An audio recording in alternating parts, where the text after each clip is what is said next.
ये दिल्ली पुलिस के इतिहास में ऐसा पहली बार हुआ है कि वैकेंसी घटी हो जब से भी। तो अगर उसने पैसे दिए हैं या उसने गलत तरीके से मेल प्रैक्टिस करी है या कुछ भी ऐसा किया है जो उसे नहीं करना चाहिए था, तो वहीं से आपका रास्ता और आसान हो जाता है। जिसने ईमानदारी से मेहनत करी है उसके नंबर आने के चांसेस और बढ़ जाते हैं। नमस्ते भाई, जय हिंद। कैसे हैं आप लोग? उम्मीद है मस्त हो गए और बेहतरीन तरीके से अपनी तैयारी में व्यस्त हो गए।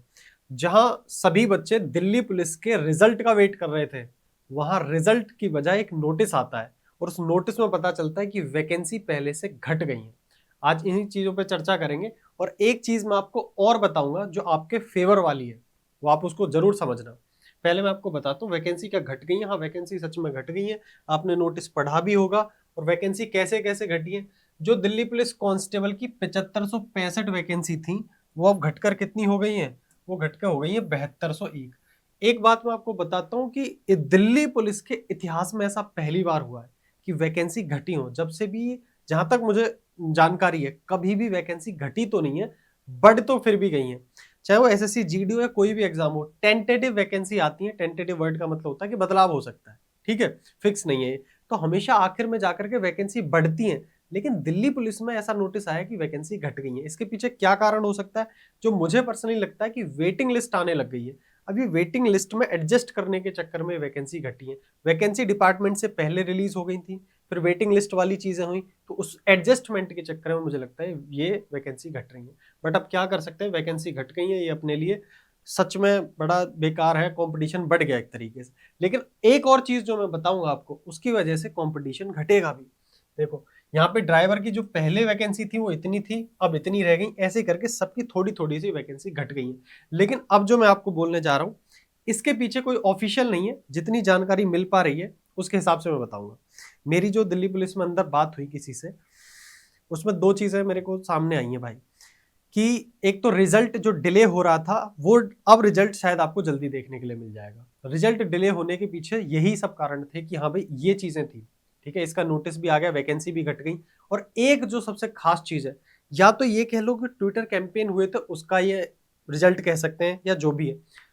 विद हेल्ड की बात चल रही है कि लगभग 4200 से 4300 बच्चों को विद हेल्ड पे रखा जाएगा। और मैं आपको इसको अच्छे से समझाता हूं अगर आपको नहीं समझ में आता।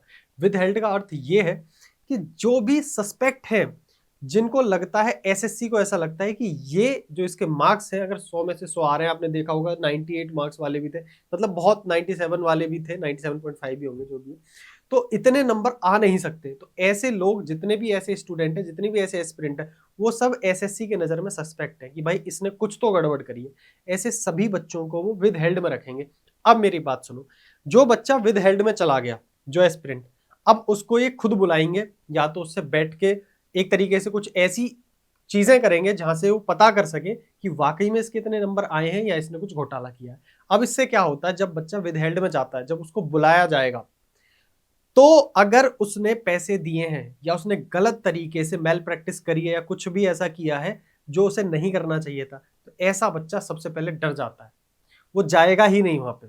बहुत कम चांसेस हैं कि ऐसा बच्चा वहां जाए।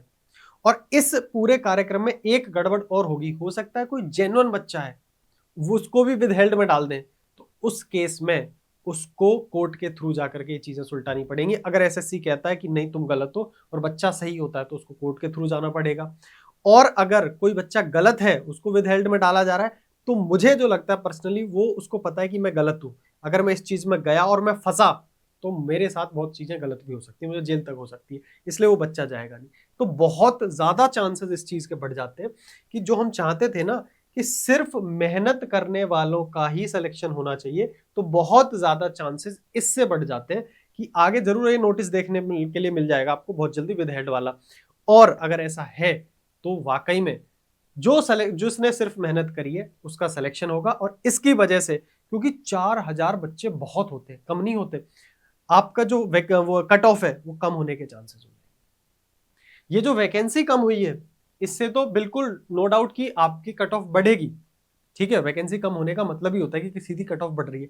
लेकिन अगर ऐसा होता है, विद हेल्ड पे रखे जाते हैं, कुछ सस्पेक्ट हैं, उन्हें मतलब बिल्कुल कह दिया जाएगा, कह क्या दिया जाएगा, वो पहले ही डर जाएंगे, वो जाएंगे ही नहीं बहुत सारे बच्चे। तो वहीं से आपका रास्ता और आसान हो जाता है। जिसने ईमानदारी से मेहनत करी है उसके नंबर आने के चांसेस और बढ़ जाते हैं, मतलब कट ऑफ नीचे आ जाती है।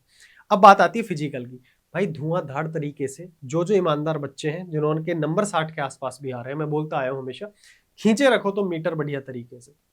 सिर्फ ये है कि जितना ज्यादा टाइम मिल रहा है उतना ही ज्यादा बच्चे फिजिकल क्वालिफाई करेंगे तो फाइनल कट ऑफ बढ़ सकती है, लेकिन फिलहाल कट ऑफ कम हो जाएगी अगर विद हेल्ड वाला सीन होता है। तो आपके लिए दूसरी चीज बहुत फेवर में है।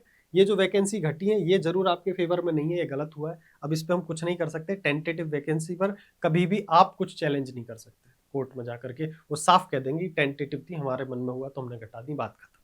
ठीक है, फिक्स नहीं थी। बाकी मैं उम्मीद करता हूँ कि चीजें समझ में आ गई हैं। और मुझे बड़ी खुशी है, विद हेल्ड वाली चीजें अगर होती हैं, सस्पेक्ट को सस्पेक्ट के नजरिए से देखा जाता है, तो आपके लिए चीजें बहुत आसान हो जाएंगी। हमेशा हर जगह ये होना चाहिए, जो मेहनत करता है सिर्फ उसका सिलेक्शन होना चाहिए। ठीक है, बाकी पूरे ईमानदारी के तरीके से अपनी फिजिकल की तैयारी करते रहो। जैसे ही रिजल्ट आएगा कुछ समय के अंदर ही आपका फिजिकल करा दिया जाएगा, और धुआंधार तरीके से अपनी फिजिकल की तैयारी में लगे रहो और सिलेक्शन के बिल्कुल करीब पहुंचोगे। अब बहुत कम चांसेस है उन बच्चों का सिलेक्शन होने का जिन्होंने 15-15 लाख देख के हवाबाजी कर रहे थे। बहुत कम चांसेस है, वो डर के मारे जाएंगे ही नहीं, पीछे हट जाएंगे, उन्हें पता है कि जेल तक की नौबत आ जाएगी।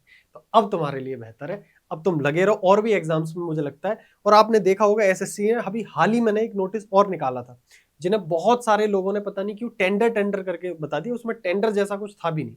एसएससी टेंडर नहीं दे रहा है किसी को, नया वेंडर नहीं ढूंढ रहा है, उसने सिर्फ नए नए स्टार्टअप से आइडियाज मांगे हैं कि हम ऐसा क्या करें कि आने वाले टाइम में फेयर एग्जामिनेशंस को हम करा पाए। तो बहुत बड़ी चीज नहीं है, बट उनके पास वो इंफॉर्मेशन गैदरिंग कर रहे हैं कि हाँ कुछ किसी कोई ऐसा आइडिया दे दे जिससे कि एग्जाम बहुत अच्छे से कंडक्ट कराया जा सके।